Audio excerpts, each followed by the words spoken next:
il y a des choses dans ce monde qui se cachent dans l'ombre. Des créatures qui se cachent dans des coins sombres où la plupart des gens n'osent pas regarder. La plupart des gens vivant heureux en ignorant cette réalité. Et croyez-moi, c'est mieux. Ainsi, je n'ai pas eu cette chance. Je m'appelle Jake, et depuis 15 ans je me consacre à traquer ce que d'autres considèrent comme de simples mythes et légendes urbaines. Le 16 mars 1995, j'étais à Rio Verde, un petit village côtier du Nord qui n'apparaît même pas sur la plupart des cartes.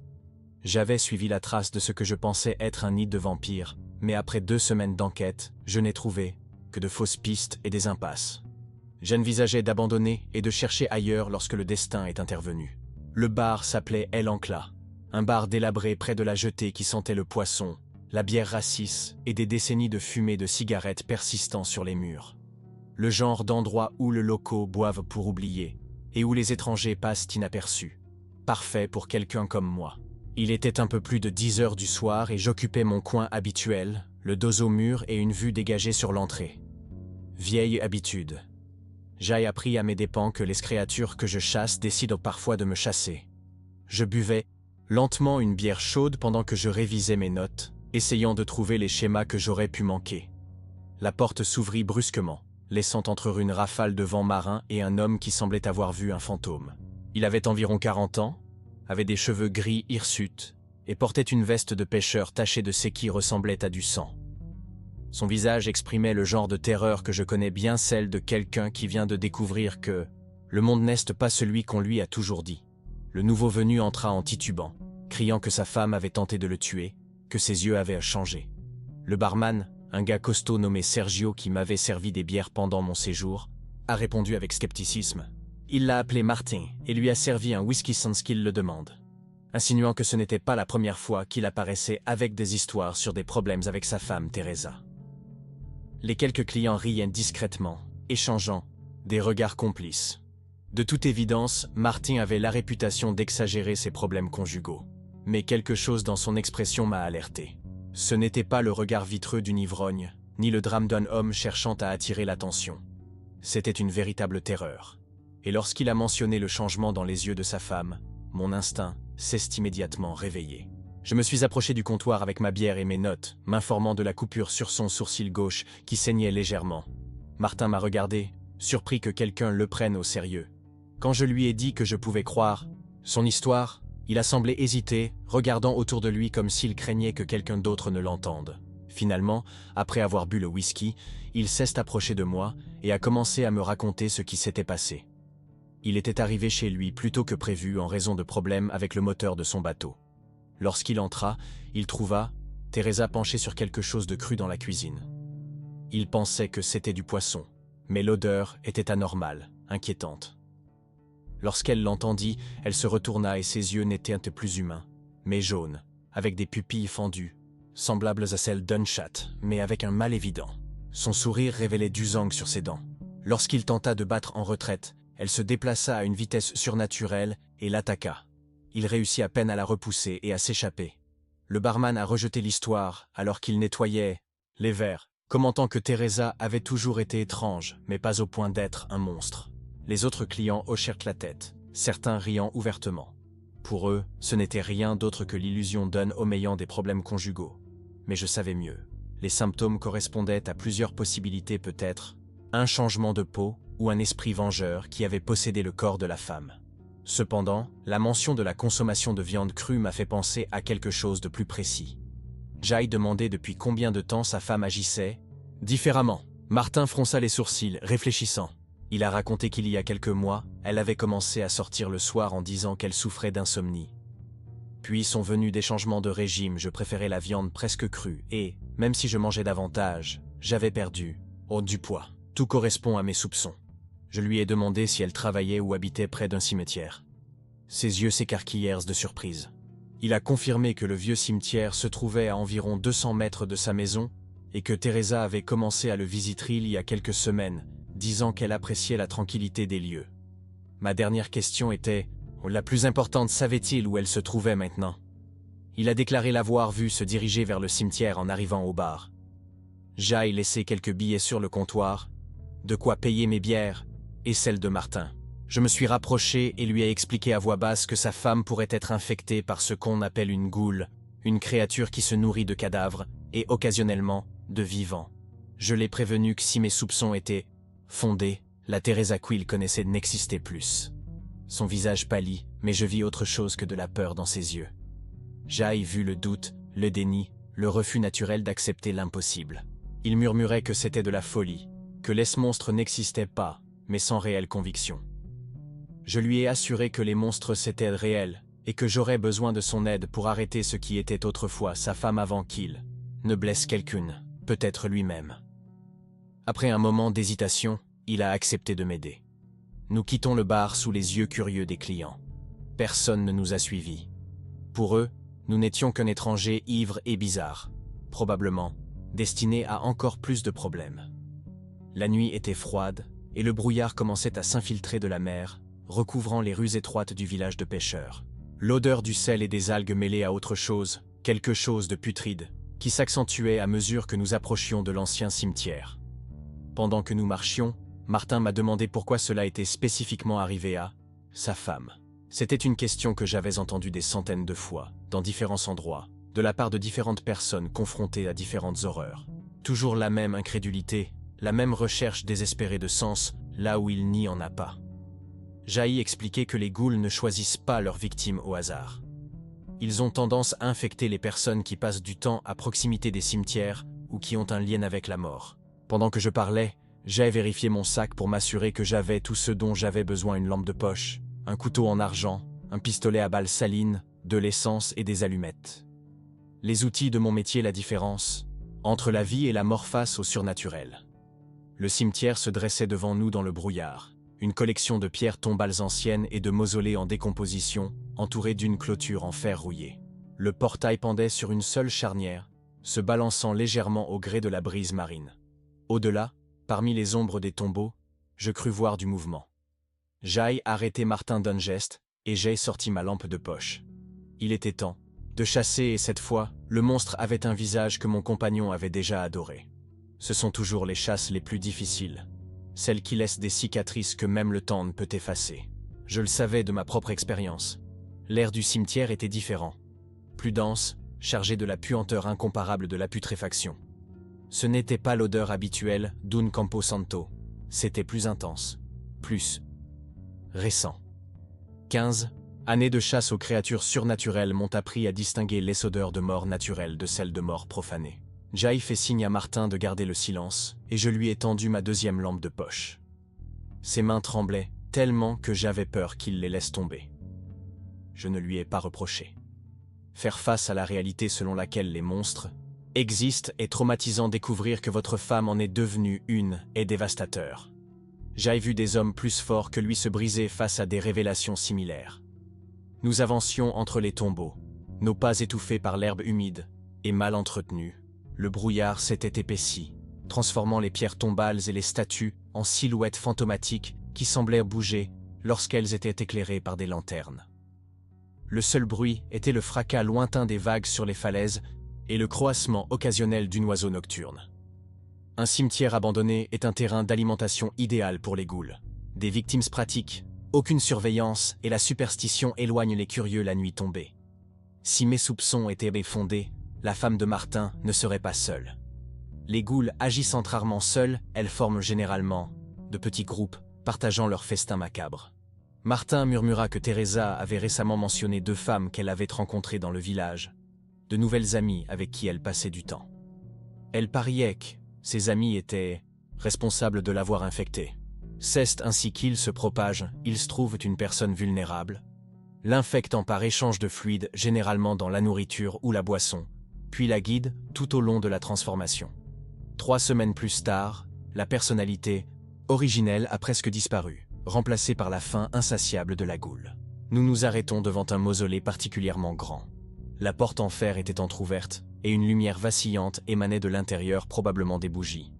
Il n'y avait pas d'erreur, l'odeur de chair en décomposition y était plus forte. J'ai senti Martin se raidir à côté de moi, alors que j'expliquais ce que nous trouverions probablement à l'intérieur.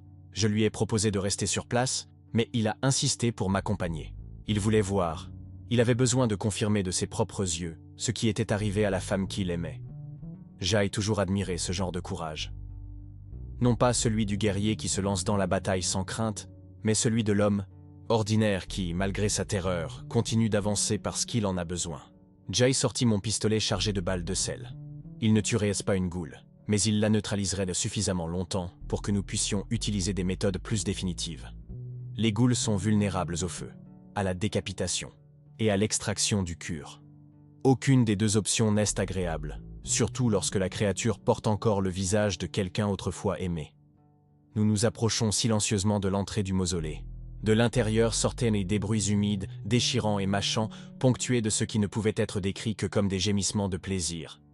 La scène que j'ai vue en regardant par la porte entr'ouverte restera à jamais gravée dans ma mémoire, s'ajoutant à la longue galerie d'horreur qui remplissent mes cauchemars. 3 femmes étaient penchées sur un cadavre récemment déterré, étendu sur une pierre tombale centrale comme s'il s'agissait d'un festin macabre. L'une d'elles, que je supposais être Teresa d'après la description que Martin m'avait donnée, était en train de lui arracher de morceaux de chair de l'abdomen avec ses doigts et ses griffes allongées qui ne devraient pas exister dans des mains humaines.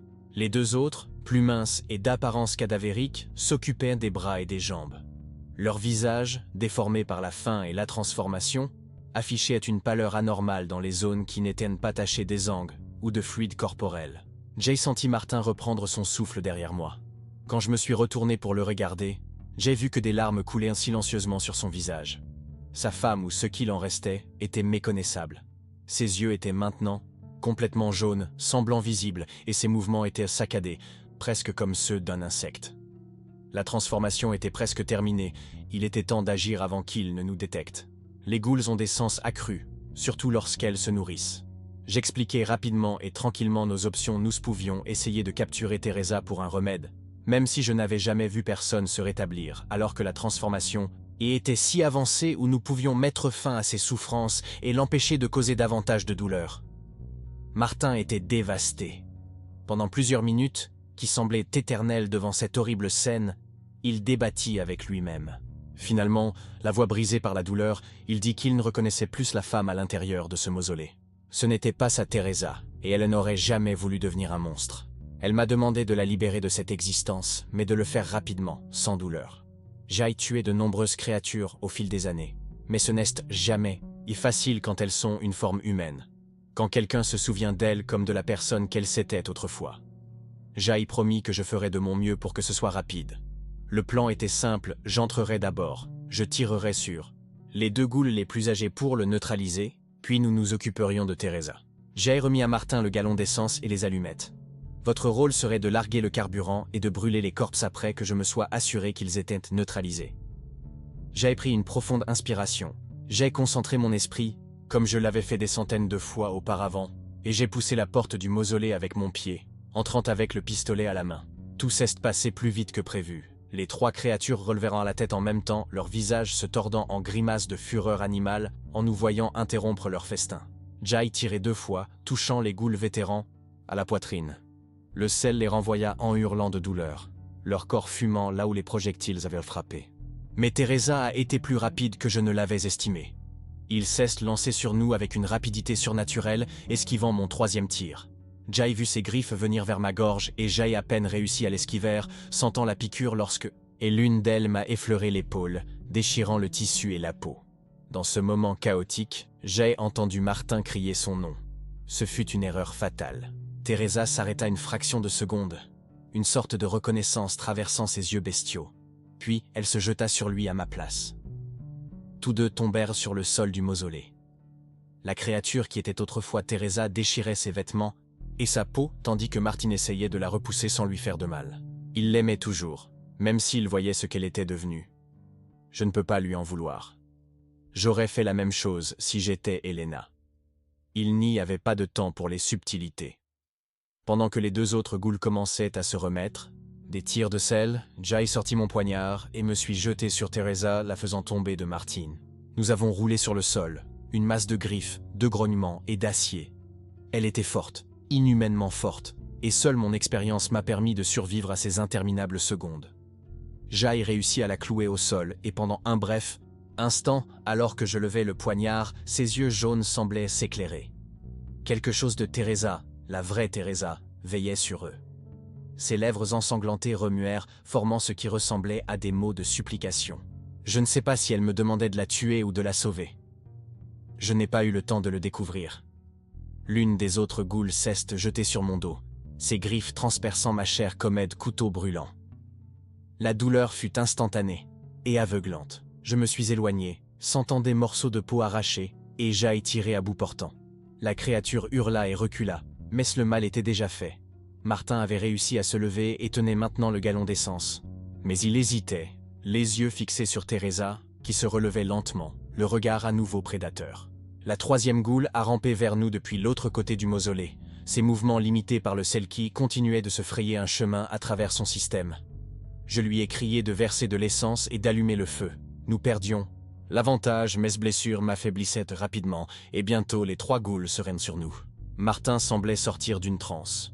Il commença à répandre le combustible dans toute la pièce sur le cadavre à moitié mangé, sur les créatures qui luttaient encore contre l'effet du sel, et même sur Teresa, qui avançait maintenant vers lui à pas lents et prédateur. J'aille allumer une allumette et je l'ai lancée en poussant Martin dehors. L'incendie s'est propagé avec une rapidité effrayante, alimenté par l'essence et les matériaux secs provenant de l'ancien mausolée. Les cris des créatures piégées dans cet enfer soudain semblaient à peine humains. Mais ils me glaçaient quand même le sang. Teresa n'a pas essayé de s'échapper. Au lieu de cela, elle se tenait dans les flammes, regardant directement Martin. Et je jure que, l'espace d'un instant, avant que le feu ne la consume complètement, ses yeux sont redevenus humains. C'était peut-être un dernier aperçu de la femme qu'elle était autrefois. Peut-être mon imagination, cherchant une fin moins horrible. Je ne le saurais jamais. J'aille dû éloigner Martin du mausolée en feu. Il serait resté là, à regarder, jusqu'à ce que le feu l'atteigne lui aussi. Je comprends cette impulsion. Une partie de lui est morte cette nuit-là, ainsi que ce qui restait de sa femme. Nous nous sommes éloignés en titubant, nous appuyant l'un sur l'autre pour nous soutenir. Mes blessures saignaient abondamment et Martin avait des lacérations sur la poitrine et les bras qui auraient le besoin d'être soignés. Mais nous avons survécu, les créatures, non. Derrière nous, le feu a commencé à se propager à d'autres structures du cimetière abandonné. Quelqu'un le verrait du village, donnerait l'alarme. Nous devions alors être loin. Alors que nous marchions dans le brouillard et l'obscurité, Martin s'est mis à pleurer. Pas avec de grands sanglots, mais avec ce cri silencieux et désespéré de quelqu'un qui a perdu tout ce qu'il a aimé et qui ne peut même pas retenir les bons souvenirs, car il est maintenant souillé par l'horreur de ce dont il a été témoin. Je lui ai dit que ce n'était pas de sa faute, que la femme qui est morte dans cet incendie n'était plus sa Teresa, qu'elle aurait probablement été reconnaissante de cette libération. Même pour moi, ces mots semblaient vides de sens, mais c'était tout ce que je pouvais offrir à ce moment-là. Le feu illuminait le ciel nocturne derrière nous, comme un phare inquiétant marquant une nouvelle victoire à la Pyrrhus contre les forces des ténèbres. Une victoire qui, comme tant d'autres dans ma vie, a laissé un goût amer et la certitude que même si nous avions éliminé ces créatures, il y en aurait d'autres. Il y en a toujours plus. Et tandis que nous avancions en boitant le long du sentier, côtier, avec l'odeur de fumée, d'ésangue et de mort qui nous suivait comme une ombre, je me demandais, comme je le faisais après chaque chasse, si je trouverais un jour la paix, ou si je continuerais cette guerre solitaire, jusqu'à ce qu'une créature, plus rapide, plus forte ou plus rusée que moi, mette fin à ma mission. L'horizon commença à s'éclaircir.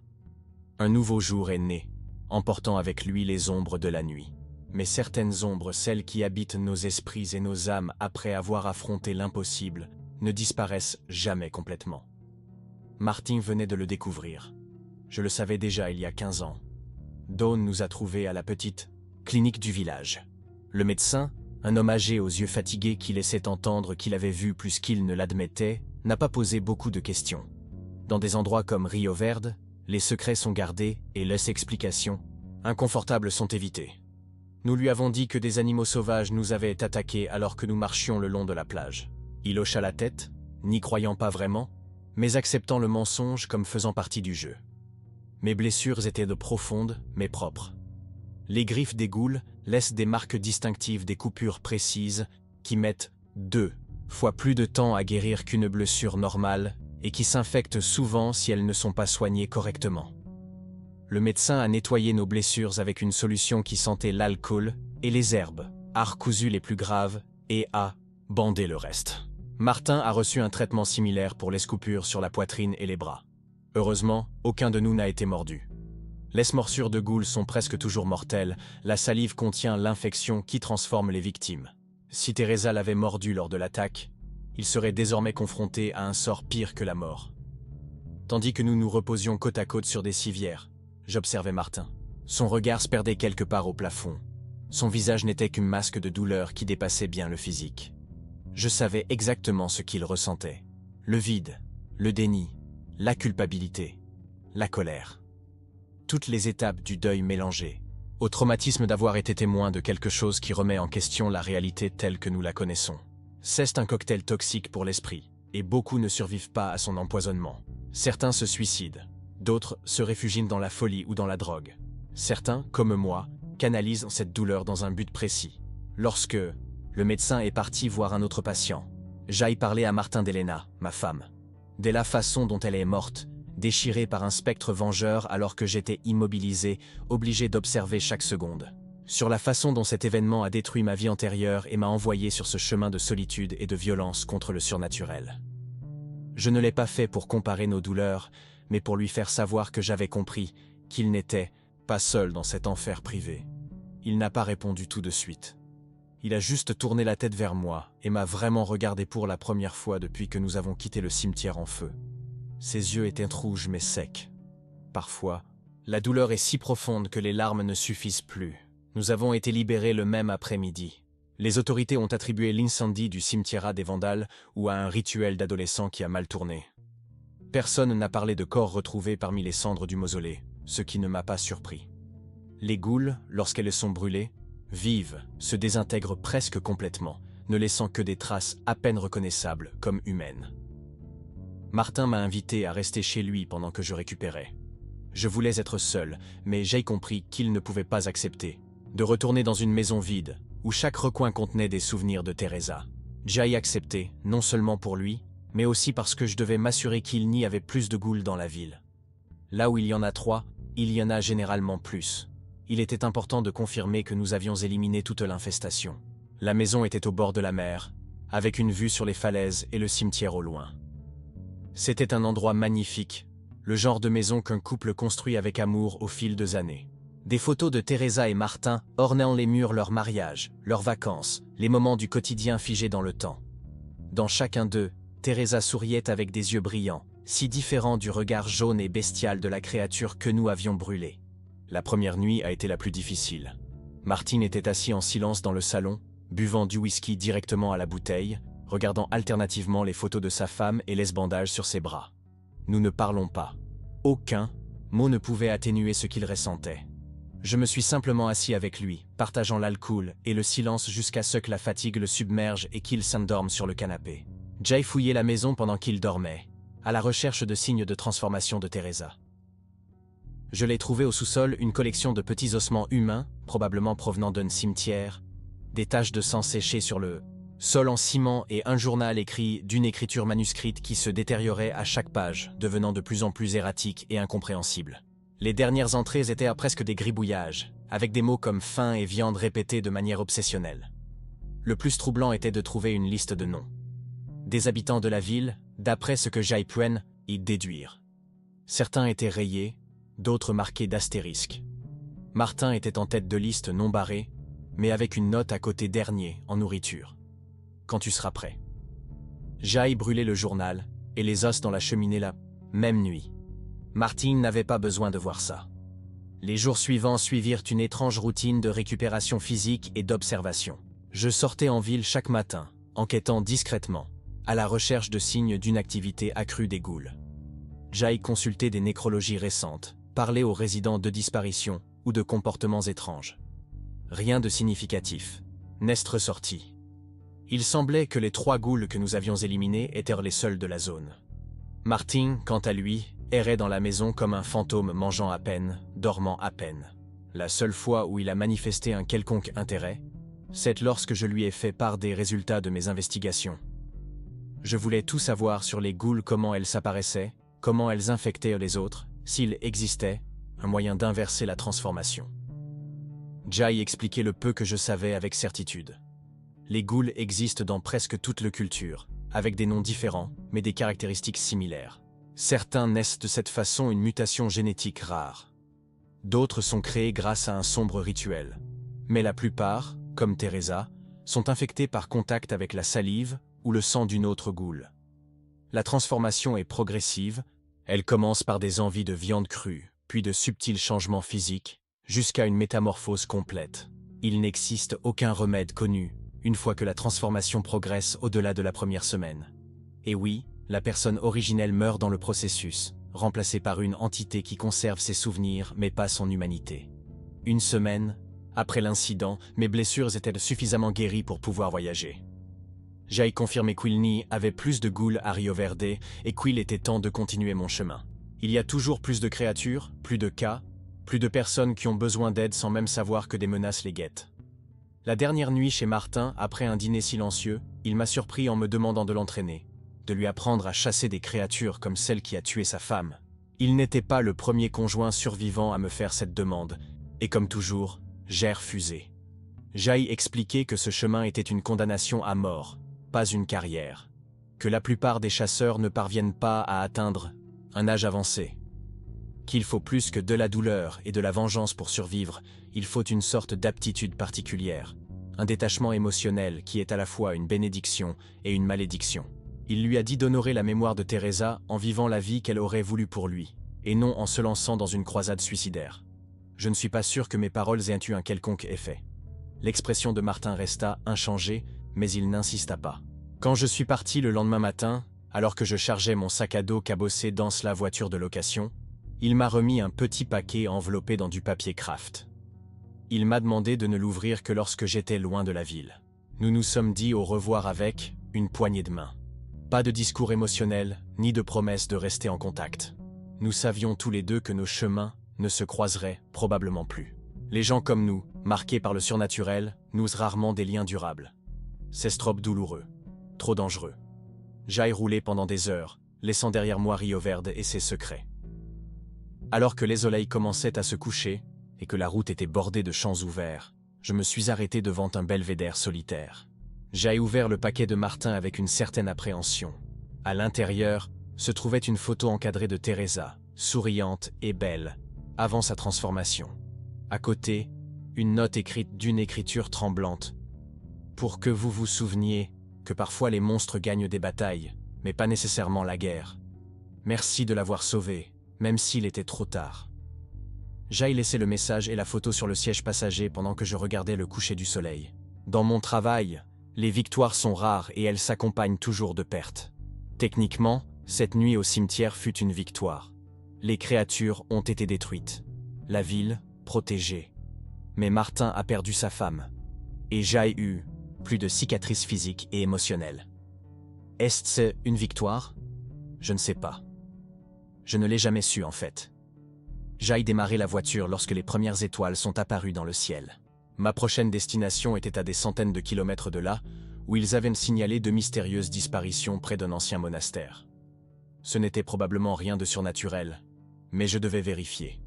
Je dois toujours vérifier. Parfois, je me demande ce qui se serait passé si, ce soir-là, il y a 15 ans, j'étais arrivé à la maison une minute plus tôt.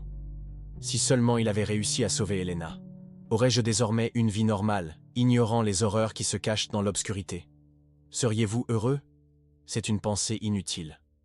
Le passé ne peut pas être changé. Les cicatrices ne disparaissent pas. Les morts ne reviennent pas, du moins, pas comme ils l'étaient.